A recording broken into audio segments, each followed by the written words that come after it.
The new league year is here and free agency is officially open. We'll discuss what that means for the Vikings here on the Eric the Red podcast.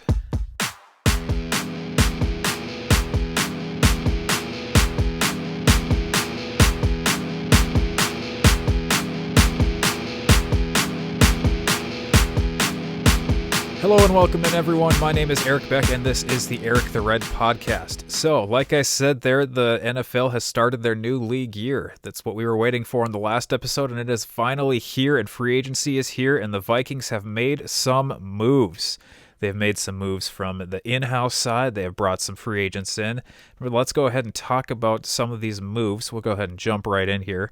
Not a whole lot else news-wise to discuss here, I think. At least that we're going to be looking at here today. So, in-house moves that the Vikings have made thus far. Let's go ahead and go down the list.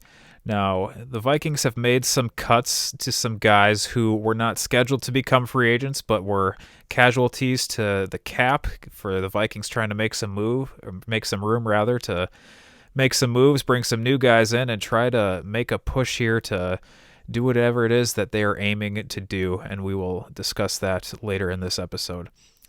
So, in-house moves. The Vikings made some cuts. They were to some big names, some established names, some guys who have been there their entire careers, or been here rather. One of those guys, one of the first big names to drop here for the Vikings, Kyle Rudolph, was cut. And then along with Kyle Rudolph, we had cuts to Dan Bailey, Riley Reiff, and Shamar Stephen. All of those guys, well, three of those guys at least, I think a lot of people thought would be cut. And then Riley Reiff, it was sort of a down to the wire as to whether he was going to be cut or whether he was going to accept a new deal. From the sound of it, they weren't looking to restructure Reiff. They were looking to extend Reiff. But I think it's fair to say that when you come to a guy a couple weeks, or not even a couple days before the season starts last year and hey, you're going to take $5 million less or you're not going to play for us so that we can bring in this other guy. And then 6 weeks later be like, hey, remember that guy that we were going to pay with your money? He doesn't play here anymore. And then there was discussion about whether he was going to get traded at the trade deadline last year. So if I remember correctly, he said goodbye to the entire locker room twice last season. And then, of course, the Vikings tried to extend some goodwill to Riley Reiff after the season was over. They gave him $1 million bonus for playing time, even though he missed the final game of the season due to the COVID list, either getting COVID or being in close contact with someone with COVID. So they gave him that $1 million, and I think there was probably the hope from the team that would be enough goodwill to try and bring him back and keep a spot secure on that offensive line, which we will discuss the offensive line coming up here. But it was not to be. Riley Reiff left and has since signed with the Cincinnati Bengals. Other moves that have happened for the Vikings, there have been some restructures trying to free up some cap space to bring some of these other guys in. Two guys in particular who have, at this point, it is Sunday morning, the 21st. At this point, these guys have restructured their deals. Number one, Anthony Barr. Anthony Barr is taking a little less money this year and has had his deal cut in terms of length. So at this point, he's taking less money this year, and then this is the last year of his deal now. I think he would have had 2 additional years after this season if he had played on his old deal, or his the deal that he agreed to a couple years ago after going to the Jets and then not going to the Jets. And so now he is taking less money, it frees up a little bit of cap space, and he is a free agent next year. So it sounds like that's the same sort of thing that they did with Everson Griffin. Was that going into last season, or going in 2 seasons ago with his restructure, and then he became a free agent last season. So that, I guess, is good for the team and supposedly good for the player, at least in terms of he'll be able to test the market next year and see if he can get some more money somewhere other than Minnesota. Because at this point, you're setting up at this point for Barr to be gone after this season. I don't know how you go to someone, ask them to take less money, and then next year be like, hey, you want to come back? It doesn't seem like that's going to work. Now, Barr is one of those guys who is for the fan base. I don't know if polarizing is the right word, but there are definitely a lot of people who don't see Barr as the most valuable asset on defense, or at least not in a way that the team has valued Barr. Now, I heard earlier this week Arif Hassan from The Athletic, he's a reporter for The Athletic, he was one of the people who has reiterated a thing that the team feels, I guess, and that is that they feel, or maybe it is true, that Barr is better than the fan base gives him credit for. Now, my point last week when I discussed this was that it seems like they see Barr as sort of a coach on the field. And my point last week was that you're not paying him to be a coach, you're paying him to be a linebacker. Now, as I was thinking about this over the last week, what I don't mean there is that I don't want guys who are able to help instruct younger players on the field. What I mean is if you are primarily seeing someone and their value as being a coach on the field rather than playing their position, I see that as a problem. You're not, like I said, you're not paying them to be a coach. And if you were paying them to be a coach, pay them to be a coach and not a player. So, in my opinion, I think I said this last week, I don't think it was the right decision to bring Barr back after he did and then didn't go to the Jets, which is how I will refer to that every single time, because that is what happened. I didn't think then, I don't think now that it was the right decision to bring Barr back, and now it looks like this will be Anthony Barr's final season with the Vikings. There's got to be, I feel like, something with Anthony Barr being Mike Zimmer's very first draft pick.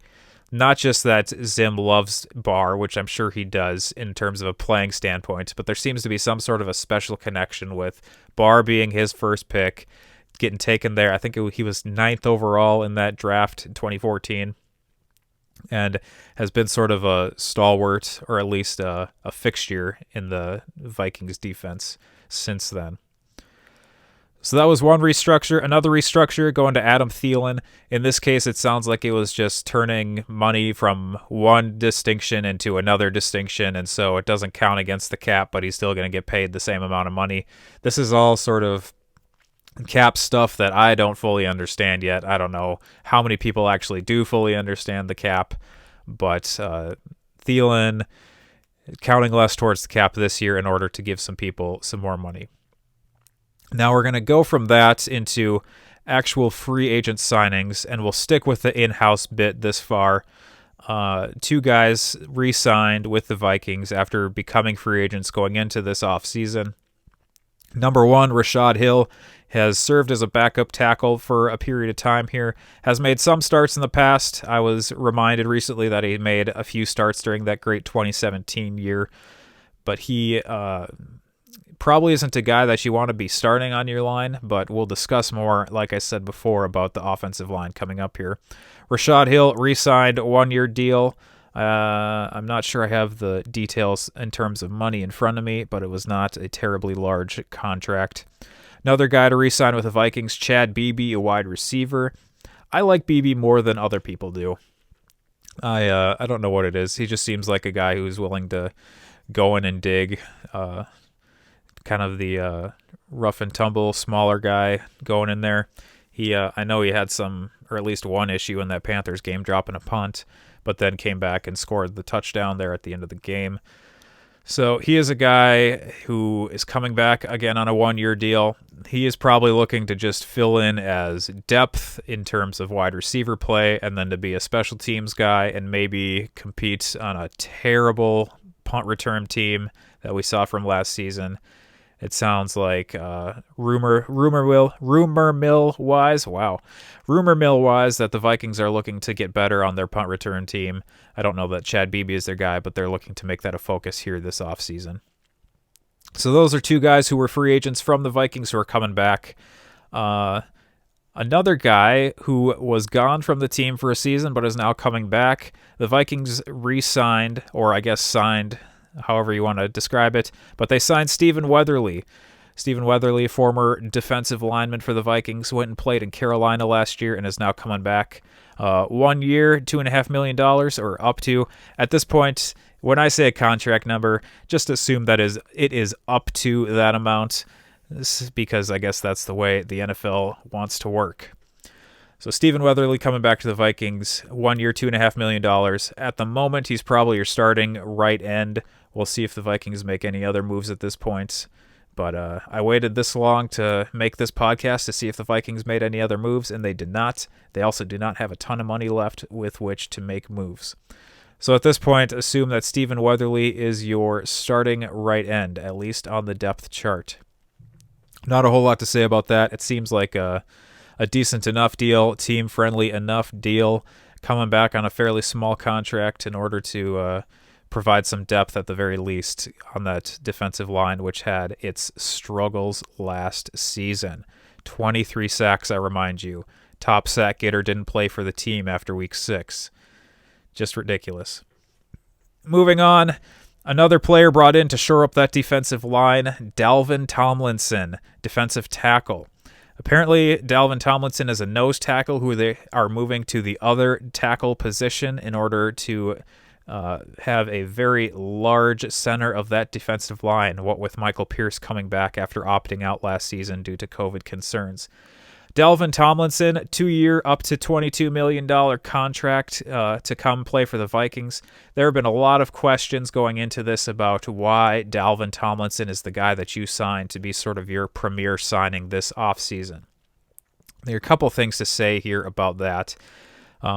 To go back to Arif Hassan from The Athletic, he had an article describing the Dalvin Tomlinson signing, and then right at the end of the article he said, "The Vikings signed a genuinely good player, but sometimes that's not the right move." Now, what does that mean? What that means is that Dalvin Tomlinson and Michael Pierce basically play the same position. They're both nose tackles first. They also are both very, very large men, and they will both be anchoring that center of that defensive line, and they weigh combined some ungodly amount of human person, like 660 pounds or something like that.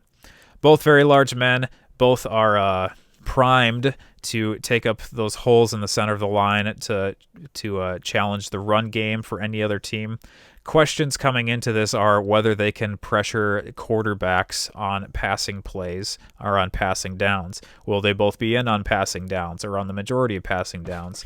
Are the Vikings looking to play Dalvin Tomlinson 3 downs at a time rather than bringing him off on 3rd downs like they probably will with Michael Pierce?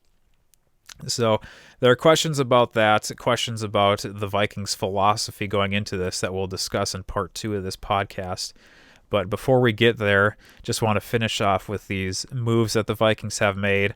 We'll go down to some linebacker depth, signing linebacker Nick, I'm going to say Vigil. I've heard this pronounced a number of different ways. Vigil. Nick Vigil coming in as a linebacker. If I'm mispronouncing your name, I apologize. I do want to touch on, like many people, am concerned about name spelling and name pronunciation, because when you have a name that is not spelled the most common way, that is a thing you become concerned with. So, Nick Vigil, hopefully I'm saying that right, coming in here, 1 year, up to $2.3 million deal. He is probably not going to be a starter unless the Vikings are in their base 4-3 defense consistently, or is not a guy who's going to see a ton of playing time. When you have Anthony Barr and Eric Kendricks and you're paying them both starting money, and it's part of the reason you can't sign more guys is because the amount of money you're paying to Anthony Barr, those are your 2 guys that you're going to expect to start. That said, we do know that Anthony Barr got hurt week 2 last year, so it's always good to have some depth, and part of the reason Eric Wilson is probably going to be getting at least a little bit of money from a different team is because of his great play filling in for Anthony Barr during last season. Nick Vigil spent 4 years with Cincinnati and then last year with the Los Angeles Chargers. Looking at his stats, it looked like his best year statistically was his final season with the Bengals in 2019. Going to come in there, like I said, to be linebacker depth, maybe be your 3rd linebacker in a 4-3 base set. And it seems like another guy who is looking to be a run stopper for the Vikings. And we will see. It also sounds from what I've heard that he's really good as a tackler, which with some of the tackling play that we saw last season from the Vikings will be very helpful. And maybe he can be a guy to help coach some of these young guys on how to actually touch players from the other team. because that is the thing that needs to happen in order to stop them. Finally, the final move that I am aware of, at least, in terms of a free agent signing, we've got a new cornerback coming in. Cornerback Patrick Peterson signing a 1-year deal, another 1-year deal, up to $10 million. Sounds like $8 million guaranteed. I am cautiously optimistic about Patrick Peterson coming to the Vikings, mostly due to name recognition. This is a guy who's been very good in the NFL for a very long time. That said, I will say this. I was ecstatic in the very first moment that I saw Patrick Peterson was coming to the Vikings, and then I remember that he didn't have the best season last year. I can't say I watched a whole lot of Arizona Cardinal football last year. Maybe the only game I saw was the Hail Murray game. But Patrick Peterson is not the same player he was 3, 5, 7 years ago. He also probably is not a guy who's going to be returning punts for you like he has in the past for the Cardinals. And it's not going to be the premier super great cornerback situation that you're seeing there. That said, it does sound like Mike Zimmer expects Patrick Peterson to be a number one corner still, thinks he still has the ability to do that, and maybe we'll see if Peterson gets used a little differently than he was in Arizona to try and play to the strengths that he still has and try and adjust to some of the weaknesses that are starting to develop as he gets a little older. It sounds like, from what I've heard, that part of the reason he was having some issues is because of that the scheme fit. We're going to hear scheme fit a lot for the Vikings, but the way he was used down in Arizona. And part of it is not that he is not a good player anymore. Part of it is just that he was such a great player, and now he is coming back down to earth, as it were. And maybe is not does not demonstrate the greatness. My goodness, the greatness that he once did, but is still going to be seen as a very good player. And so it sounds like the plan is to use Patrick Peterson and Cam Dantzler on the outside and then move Jeff Gladney into a slot position. And if this does work, and if we see development from both Dantzler and Gladney, who are coming off of their rookie seasons, Dantzler showing some great promise coming out of last season, maybe we have a situation where we have a decent enough defensive backfield where we will be, I will use the word fine, in terms of defending the pass. But these are things that we will continue to discuss during the offseason, and we will certainly find out once the season starts up in September. So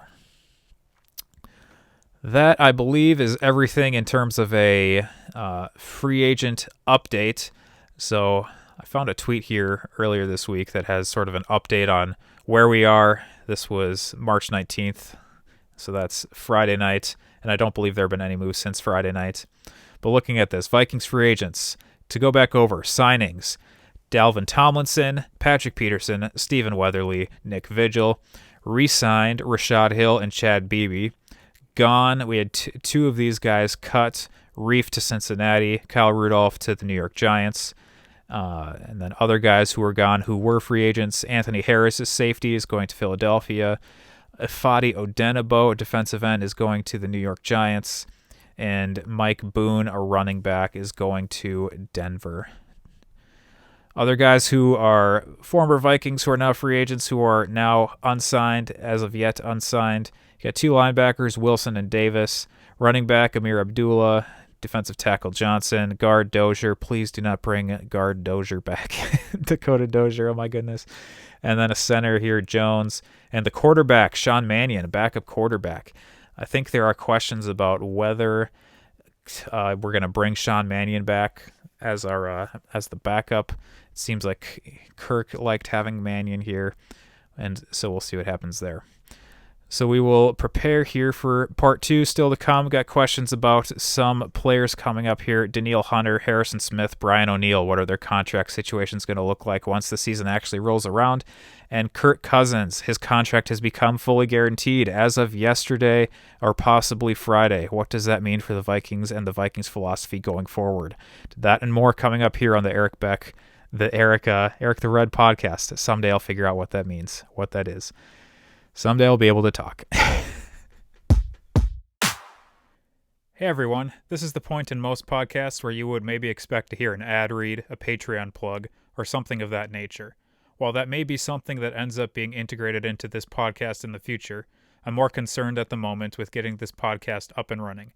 So, No ads, no Patreon, but if you do want to find out more about this podcast or any other project I'm involved in, head over to ericbeckmedia.com. That's ericbeckmedia, all one word, .com. Now back to the show.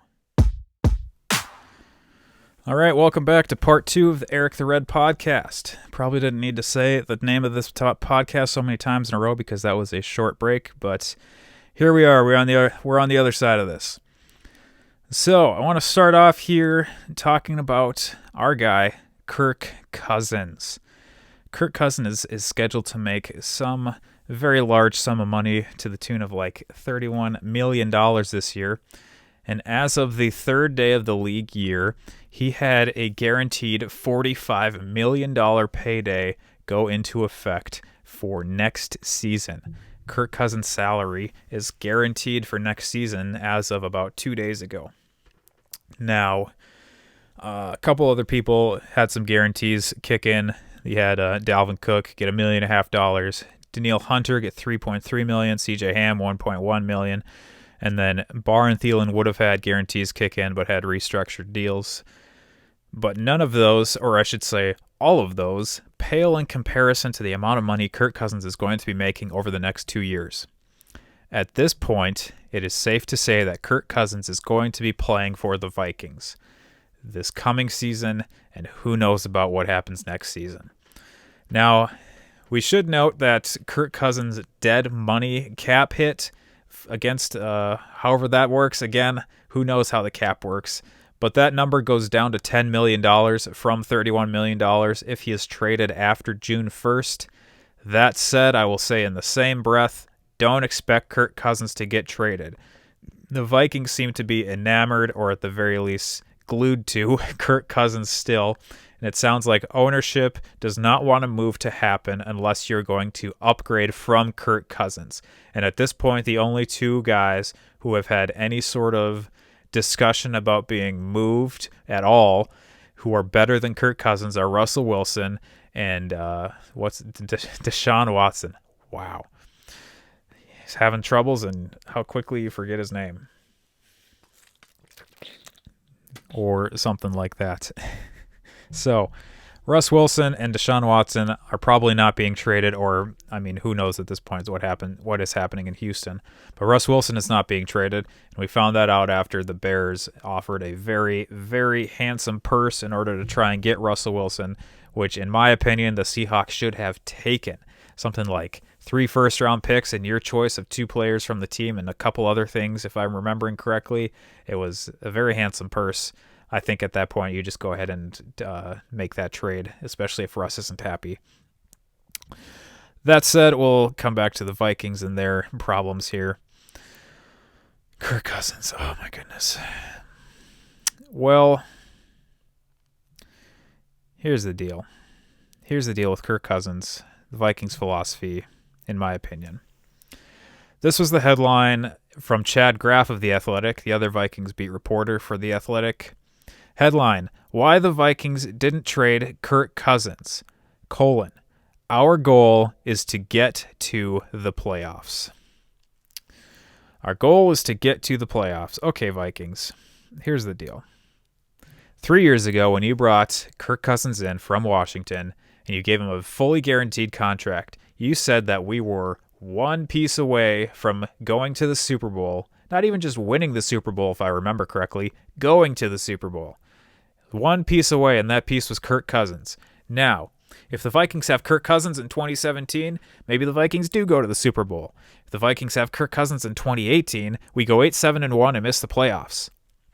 Kirk Cousins has been to one playoff session, has had one playoff appearance, etc., in his time with the Vikings out of 3 seasons. Had a win against the Saints, which was very nice, and had a win against a loss against the 49ers, which was absolutely horrendous and looked remarkably like that loss against Philadelphia in 2017. And then we all know that last season Vikings went 7-9 and missed the playoffs. So you're telling me that you have an expectation that Kirk Cousins is going to bring you back to the playoffs now rather than bring you back to the Super Bowl.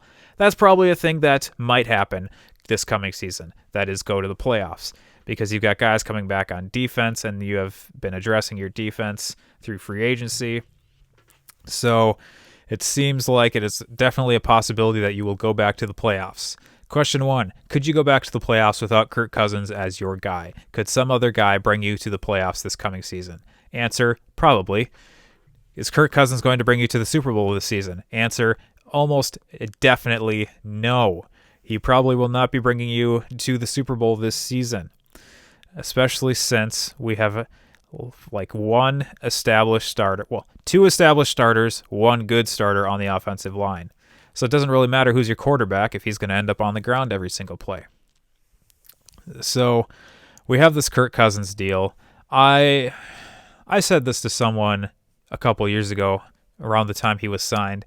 I felt like Kirk Cousins when he was in Washington, Kirk Cousins when he was at Michigan State.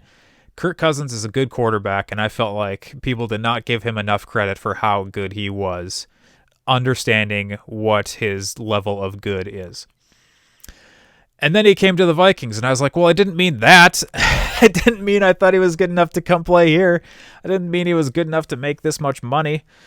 And so we've got this issue here. There's a stat that has been going around the past couple weeks that no quarterback has brought their team to the Super Bowl and won, making more than 13% of their team's cap. If their salary has been higher than 13% of the team's cap, they have never won. And Kirk Cousins' cap hit right now is 17% of the Vikings' salary. What this means practically is that we can't go sign more free agents. What this means practically is that Kirk Cousins might be running for his life all season because we can't figure out how to find offensive linemen to come and help this team.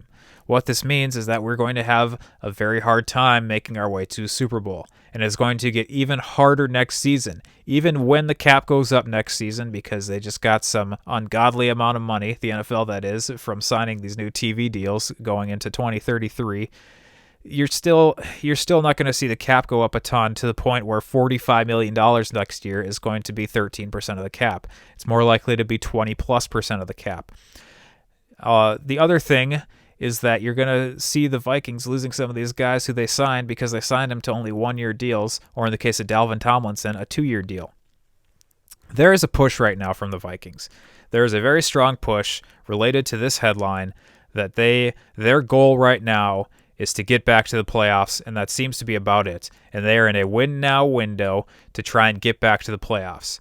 We see this from their free agent signings. They're looking at short-term right now. They're not looking at long-term, and their short-term definition of success is a playoff appearance, not a championship.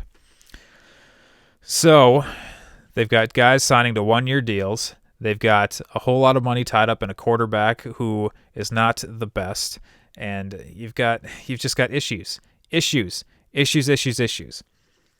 I have questions about the Vikings' philosophy.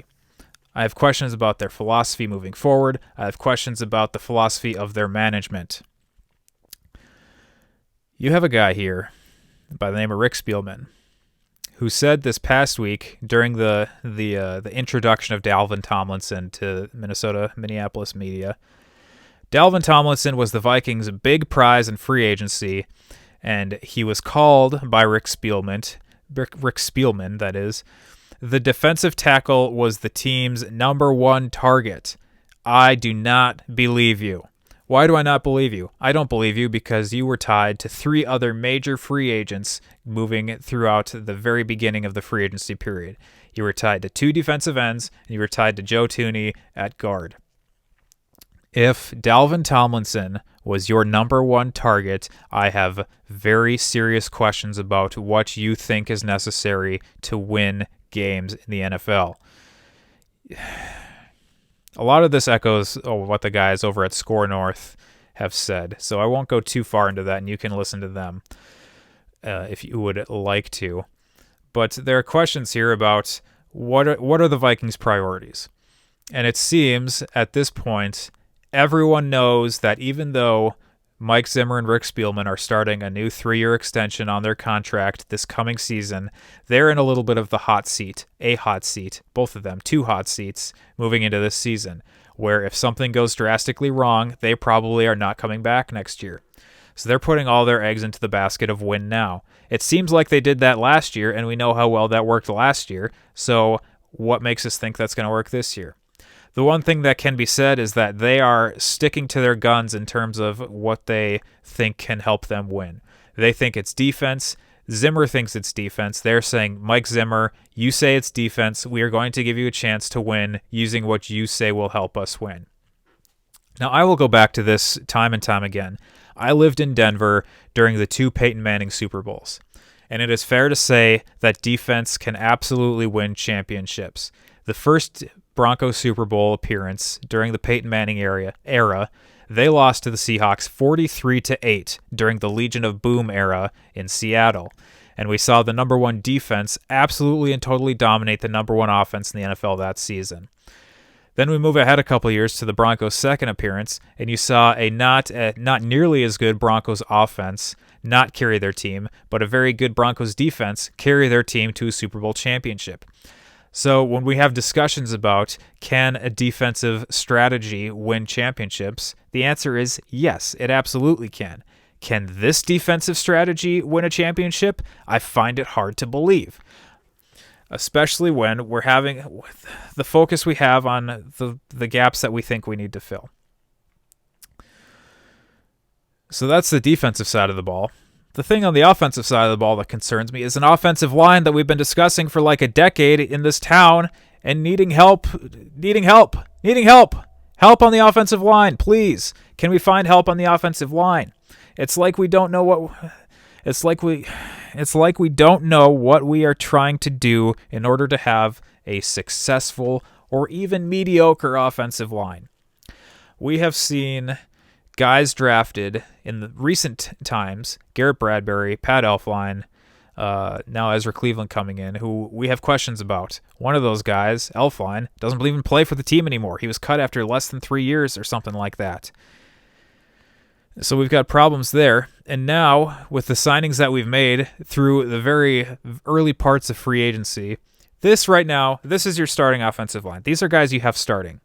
As of right now, based on where people are on the depth chart, you've got Rashad Hill and Brian O'Neill as your tackles. One of those guys I'm perfectly fine with. One of those guys has serious questions. You've got Garrett Bradbury at center. Again, you've got some questions about Bradbury. Good in one aspect of the game, not so good in the other. Is he going to be able to help protect Kirk Cousins? And then at guard, you've got Ezra Cleveland and a watch your step sign. What are we doing? What are we doing on the offensive line? Try not to get worked up here, but I get worked up when we have the same problem over and over, and then we say it's not a problem, or we say there are other problems that we need to address first, when the whole point of football is to win the game. If we were to listen to Herm Edwards, you play to win the game. How do you win the game? You score points. What do the Vikings not do a whole lot on defense? Score points.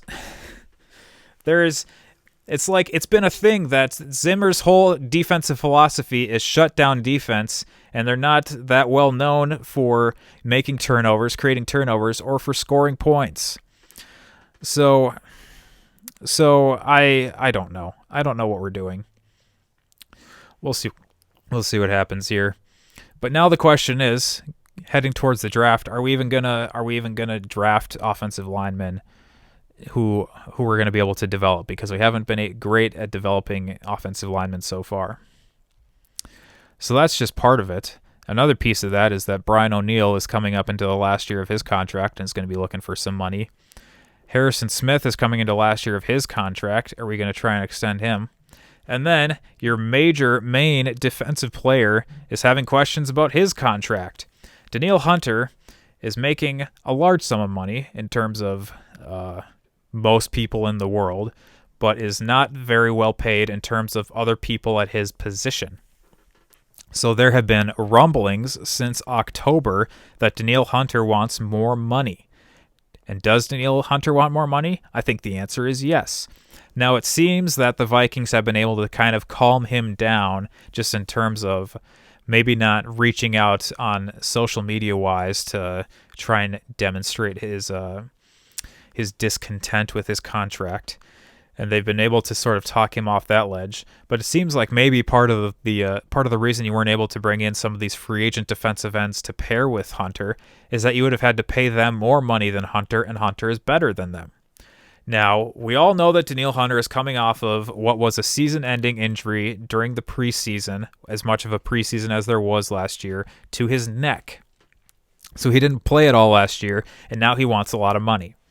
Now, I understand from a player standpoint why you would want to make some more money right now, because if there are questions about your playing future and whether you're going to be as good or not coming back from a neck injury, you're going to want as much money as you can in order to gain some security.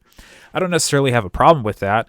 The problem I have is that the Vikings don't really have a whole lot of money to go around right now, and what are your expectations moving forward in terms of a contract? From a Viking standpoint, do you want to pay a lot of money to a guy who's coming off of a neck injury? So right now we're kind of in what seems like a no-win scenario, and we're going to have to, I guess, wait and see what happens in terms of what sort of money we're going to give to Danielle Hunter, whether he comes back and plays on this deal or not. It sounds like he's not going to make a fuss that would cause major problems to player personnel or anything like that moving forward. But it's also still March, and so we'll see what happens if nothing happens come August, whether we're going to have questions moving forward about whether Danielle Hunter is playing. And if Danielle Hunter doesn't play, that has major implications for your defense-first mentality, because you're going to have then a second season in a row without your best defensive player. So that is some of the Vikings' philosophy side of how they expect to win games. Some of my questions. Another thing we'll briefly touch on here, another issue that came up this past week is that the Vikings lost their 7th-round pick for a cap violation in 2019, which we apparently didn't know about until this past week. Something with a practice squad player contract. The issue here is that I don't think we know yet what the issue was. So when I first heard that this was a thing, my first thought was, which 7th-round pick are we losing? And then it turns out we only had one 7th-round pick at this point. The Vikings, of course, being notorious for gathering 7th-round picks. So we don't have one anymore. We don't really have any info other than we're not going to have that pick. We don't know why, what the problem was.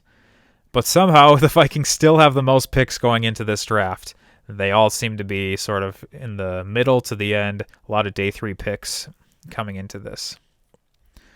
So we will continue to monitor the free agent situation. We will continue to monitor the question about where the Vikings are going philosophically. We will also have some questions about what's going to happen here in the draft and all of this stuff. The last thing I want to say about the philosophy of the Vikings.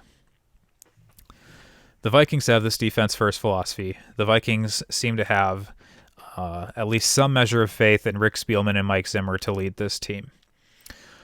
I don't reflect that same amount of faith anymore, and the reason for that is last season. Zimmer, going into the season, said he didn't feel that there was going to be a huge drop-off from where the Vikings or where any of his defenses have been in the past, and it seemed like he was content to let rookie corners lead this thing, and that was going to be the way that the defense was still going to be fine. Even after having an opt-out with Michael Pierce, even after having an injury to Danielle Hunter, it seemed like he was sure that things were going to be fine. And then after the New Orleans debacle last year on Christmas Day, Zimmer seemed to finally get into his head that the Vikings defense was worse than he expected. And he said that. The Vikings defense was worse than he expected. Zim, you're a defensive guy. Not that you are defensive as a person. Your focus is the defense. My expectation is that you should be able to help coach these players into the players that they should be, the best that they possibly can be. Now, maybe it turns out that last year is the best coaching job that Mike Zimmer ever did, and the fact that we won 7 games last year is amazing. My issue is the miscalculation which was stated, whether he actually believed that statement or not in the background is unknowable, I guess. But you seeming to not understand where the defense was going is a problem. It's a problem.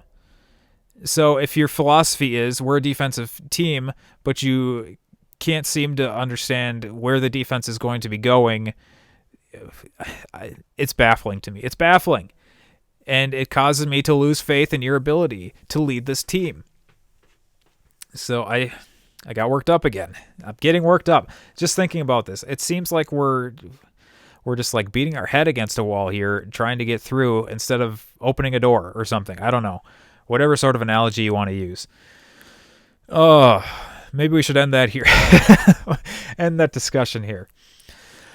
We'll go ahead and end that discussion. Now, it looks like we've been recording here for 40-ish minutes, so we maybe could end the podcast here, but I've got a little pet project I want to introduce here.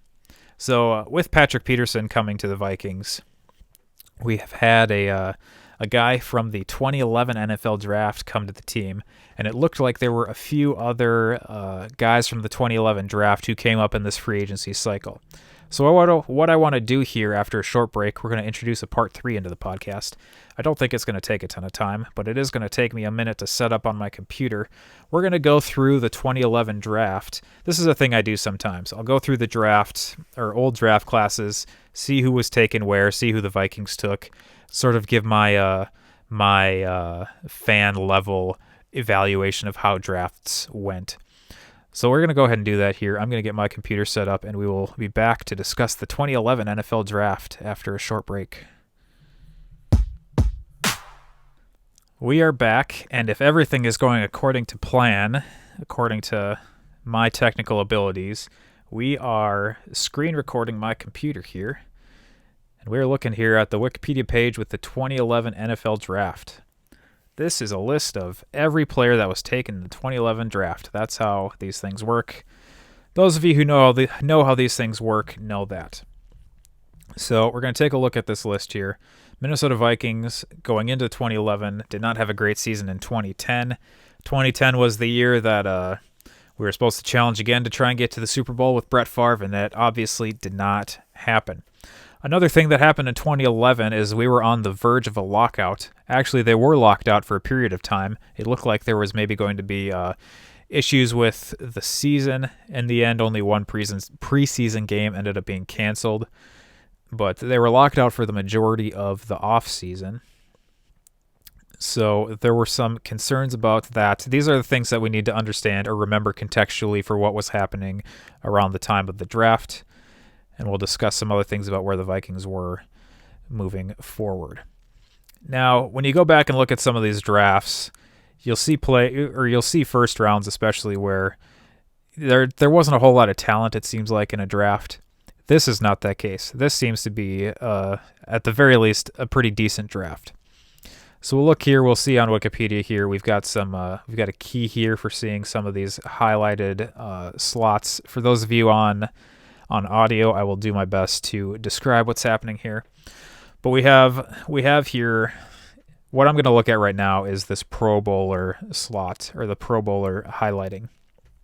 So in the first round, we're seeing here, just from all these different names that are highlighted, you've got a decent number of Pro Bowl players who were taken in the first round, especially at the top of the draft, which is sort of where the Vikings were. Let's see here. The first 16 picks of this draft, you have 12 future Pro Bowlers. Now, that doesn't necessarily mean that these guys were consistently great.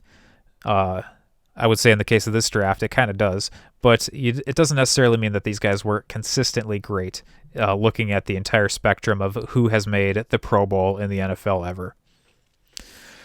But one notable absence for people who were not making Pro Bowls drafted in the first round are some of these quarterbacks. So let's go through this list of names. Number 1 overall, you have Cam Newton, a quarterback who definitely did make the Pro Bowl and who definitely was very, very talented for an extended period of time. So you got Cam Newton going first. Then you've got names like Von Miller, Marcel Darius, AJ Green, Patrick Peterson. Look at that. Patrick Peterson, new Viking, drafted 5th overall in 2011. Patrick Peterson, I want to touch here. He's not the oldest player on the Vikings now. The oldest player on the Vikings now is Britton Colquitt, but Colquitt was undrafted in 2009. So Patrick Peterson is the oldest drafted player, I guess is how you would maybe say that, on the Vikings roster now. And then after Peterson, you got Julio Jones, Aldon Smith, Jake Locker, taken 8th overall by the Titans. It is fair to say that did not work out. Tyron Smith, an offensive tackle going to the Cowboys, was a Pro Bowler.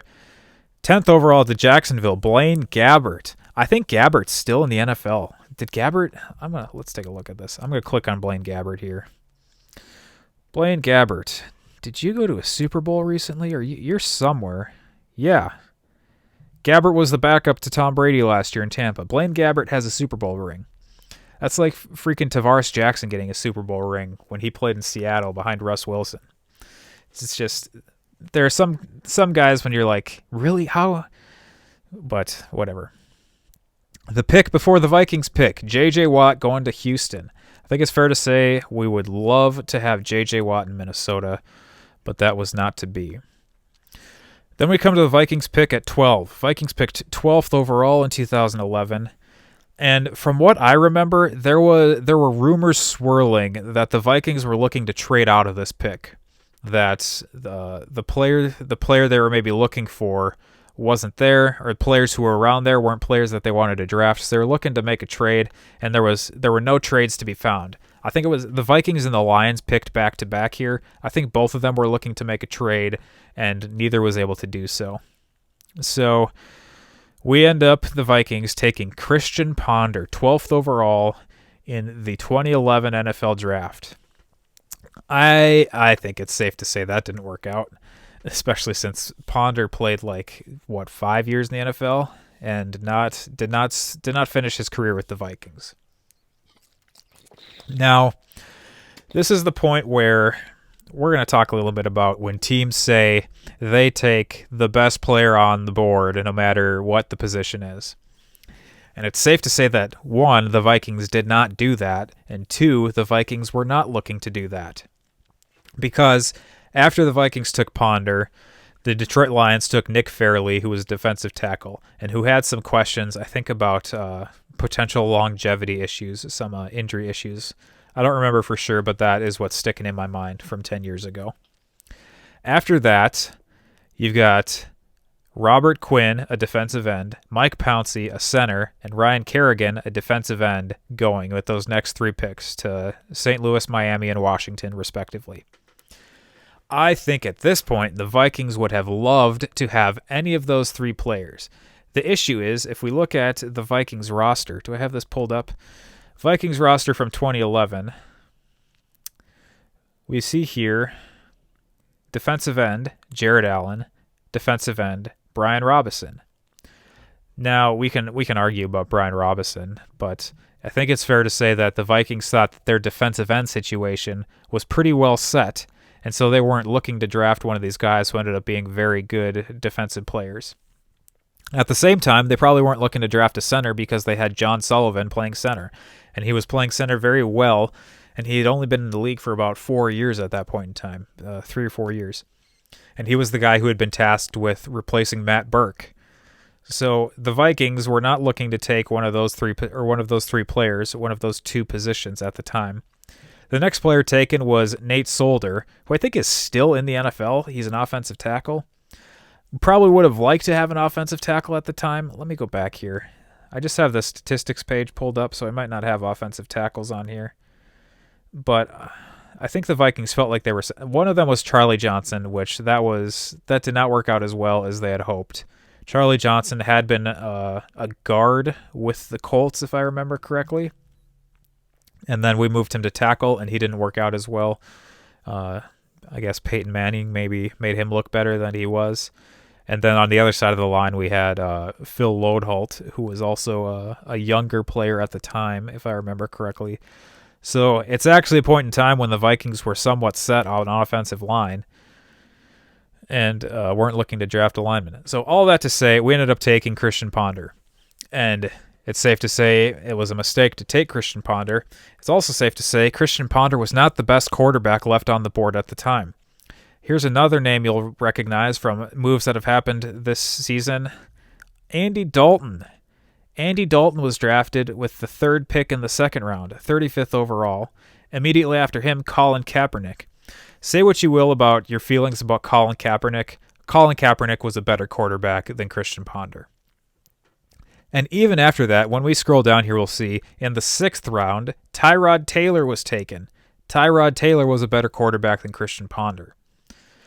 So this is one where 10 years after the fact, I think it's safe to say Christian Ponder was a bust for being taken 12th overall, and there were other players on the board at his position who were better than he was, who we could have taken but didn't.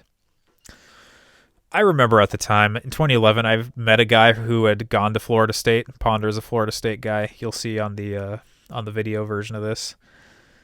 But he was gushing about Christian Ponder and said that the Vikings would love having Christian Ponder. That turned out not to be the case. So let's scroll down here. I'll touch on some of these other Pro Bowlers. Cam Jordan was taken in this draft. Mark Ingram in this draft. Mark Ingram just signed with somebody. I'm forgetting who. Does it say? The Texans. Ingram went to the Texans this year. Muhammad Wilkerson, a defensive end. Cameron Hayward, a defensive end. This was definitely a defensive end heavy draft with a lot of talent there.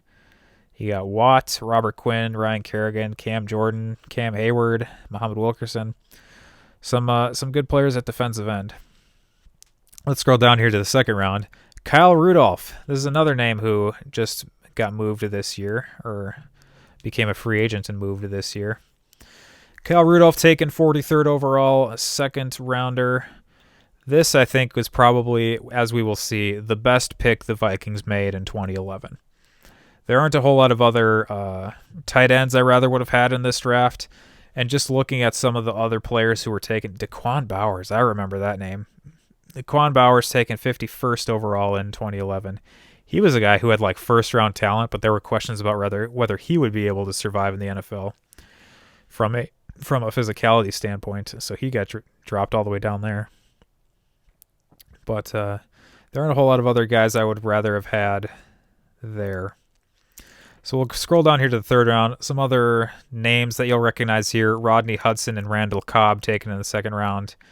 Justin Houston, DeMarco Murray, Jarrell Casey taken in the 3rd round there. The Vikings did not have a 3rd-round pick. This 3rd round, 74th overall, was scheduled to be the Vikings pick. New England Patriots took Ryan Mallett with this pick. How did the Patriots get the pick from the Vikings, you may ask? This is the trade where Randy Moss went to the Vikings in 2010, and the Vikings sent a 3rd-rounder in 2011 and a 7th-rounder in 2012 to New England. The Vikings took Randy Moss with this pick and traded it to New England, and they took Ryan Mallett. I don't think this really worked out for anybody. So that's why we didn't have a 3rd-round pick. 4th-rounder. For some reason, we didn't want a defensive end earlier in the draft, but we felt fine taking a defensive end in Christian Ballard in the 4th round. Why we did this, I don't know. It's fair to say he didn't work out. And is there a pick here between our 4th-round pick and our 5th-round pick we rather would have taken? This is one of my ways of determining who maybe we could have taken who was better. And there's not a whole lot in terms of who maybe you would have taken in this spot, who you maybe would have valued at the time. Julius Thomas is one of the few names here that would have been interesting, but he was also a tight end, and he just drafted Kyle Rudolph. And unless you're the Patriots taking Aaron Hernandez and Rob Gronkowski in the same draft, it's not a situation where you typically take 2 tight ends in the same draft. Scroll down a little further here. You've got the Vikings in the 5th round taking a corner by the name of Brandon Burton. This is one that hurts because just, 15 picks later, Richard Sherman goes to the Seattle Seahawks. Say what you will about Richard Sherman, but I would rather have had him than Brandon Burton. So that's an issue. We get into the 6th round here. and you see the Vikings had 3 out of 5 picks, 168, 170, 172 overall. And again, here we take a center. Why are we taking a center when we didn't want one earlier? Who knows? But if you scroll down, so that's 172nd overall, Brandon Fusco. Brandon Fusco was not a bad player for the Vikings. He was a serviceable player for the Vikings. But if we scroll down here, 20 picks later, the Philadelphia Eagles take Jason Kelce. I would much rather have had Jason Kelce than Brandon Fusco. Other picks the Vikings made here, DeMarcus Love, an offensive tackle, who is maybe a name I remember from Madden, but that's it. And then Mistrell Raymond was a safety. Mistrell Raymond was also one of those guys who was serviceable but not great at his position. And again, we see here in the 6th round, we maybe would rather have had Tyrod Taylor than any of the 3 guys we took in the 6th round, or than Christian Ponder. Oh, here's another pick. Who the heck is Ross Homan? The Vikings apparently made a 6th round pick of a linebacker by the name of Ross Homan. I don't know that I've ever heard this name. And hey, look at, oh, no, never mind. So, Ross Homan, I even went through this the other day and didn't see his name. Finally, the 7th round, we take a guy by the name of DeAndre Reed as a defensive end, and a guy by the name of Stephen Burton as a wide receiver. And safe to say that those guys also did not pan out. Let's scroll down here to notable undrafted players. We're going to see a couple of other names that we recognize. Dan Bailey was an undrafted player. Kai Forbath was an undrafted player. Those are 2 kickers who have played for the Vikings before. One of them who was just cut this year. Other undrafted free agents who of note, Chris Harris Jr. with the Broncos as a cornerback. And I liked him when I was in Denver, I guess. And then Alan Reisner. Alan Reisner is one of those Vikings tight ends who you're like, hey, I remember that name.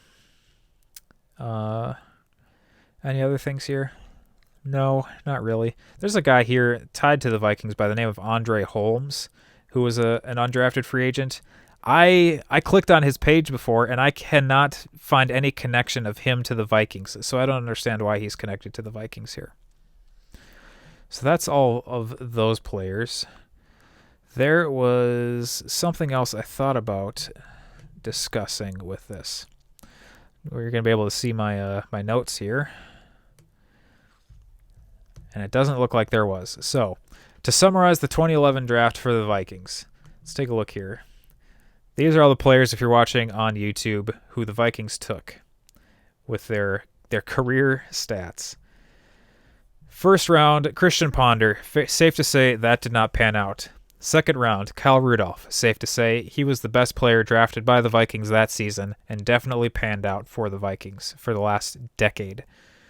After that, Christian Ballard, defensive tackle. Brandon Burton, defensive back. DeMarcus Love, offensive line. Mistrell Raymond, defensive back. Brandon Fusco, offensive line. Ross Homan, linebacker. It looks like he maybe got cut and didn't play ever in the NFL. And then DeAndre Reed, defensive end, and Stephen Burton, wide receiver. It's safe to say the Vikings found maybe a couple of serviceable players, 1 real hit, and 1 major bust, especially in Christian Ponder when you had the 3 other quarterbacks we've already discussed who you rather would have seen. So ultimately, I think the Vikings, if you want to judge this on pass-fail, this definitely wasn't a passing draft. And if you want to judge us on a grade score, I don't know how you would even grade this. What, like a D? Maybe you get some sort of a C for getting Kyle Rudolph there. But for the number of great players you had in the 1st round that you didn't take, and for the number of players who were better at their position than the guy you took in the 1st round, this was not a good draft for the Vikings. So moving forward, if this makes this podcast cut, this is going to be something that I continue to do especially as we lead up to the draft in about a month or so. We're going to keep looking at some of the old draft classes, see who the Vikings took, who maybe the Vikings could have taken, and we'll see, hopefully, whether we have some hope for what happens in this coming draft for the Vikings. So with all of that done, This has been Eric Beck on the Eric the Red podcast, and we will continue monitoring the situation for the Vikings. We'll see if they make any other free agent signings, and we will anxiously await any other news, and we will anxiously await the draft coming up.